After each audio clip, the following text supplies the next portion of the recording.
Thousands of families facing daily air raid sirens and the threat of attack in Kyiv. The family of Mariia Shuvalova provided that audio for us and some of that video. She's a Ukrainian literary scholar and lecturer at the National University of Kyiv, and she is joining us this morning. Mariia, as always, thank you for being with us. I was glad to hear that you are safely on U.S. soil this morning and you're in New York. Normally, you're joining us from Ukraine. What is it like traveling in and out of your home country right now? Hi, thank you for having me, and it's a pleasure to be here. Traveling is a huge challenge. I had to take first 7 hours train ride from Kyiv to Lviv.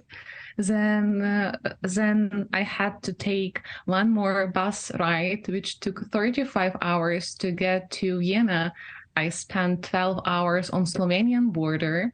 Then from Vienna, I took a flight to Sweden, and then from Sweden to New Jersey. Then it also takes 2 hours to get from New Jersey to New York. And a lot of my friends here are surprised that airports are not working in Ukraine. And yes, indeed, they are not working. Logistic is very hard, and performing any duties, work duties, is a challenge. But still, we have to keep working. I think we take for granted that we can go to the airport or get in the car or get on public transportation and get where we need to go in a timely fashion. Wow, it took you that long. We just showed that video and some of the audio of the air raid strikes overnight where you have family in Kyiv. Describe what they are telling you. Share their experience over the last week with some of these strikes, and some of them have been deadly. My relatives, as any Ukrainians, they are not able to sleep for multiple weeks, but still keep making nice jokes, though it's very hard and stressful being not with them, as I read the news that certain apartment building in my district is on fire, and my husband is not picking up the phone.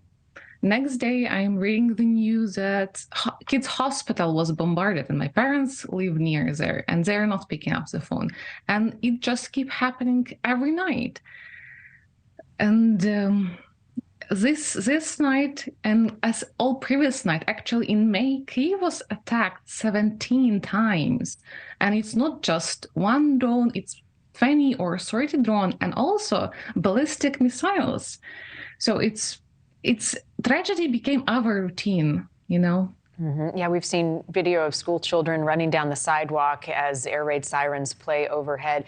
Are you in touch with your family now, your husband, your parents? When was the last time you all spoke? Every hour. Oh. And it's nice that when in the early morning in Ukraine, I can go and sleep here. I feel so privileged to have this opportunity to sleep during the night for 7 hours without being attacked and being bombarded.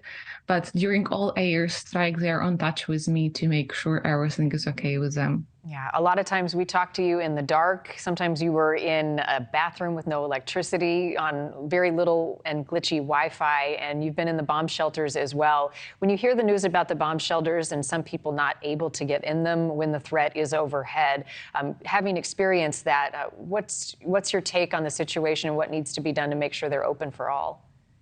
It's very challenging. We changed an apartment in order to have a bomb shelter near us. It's crucial.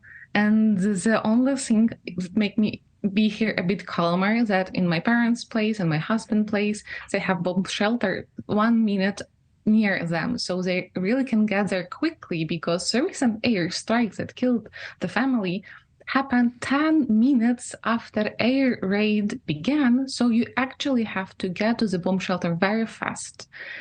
And sometimes you just have to remove your family from the place you live.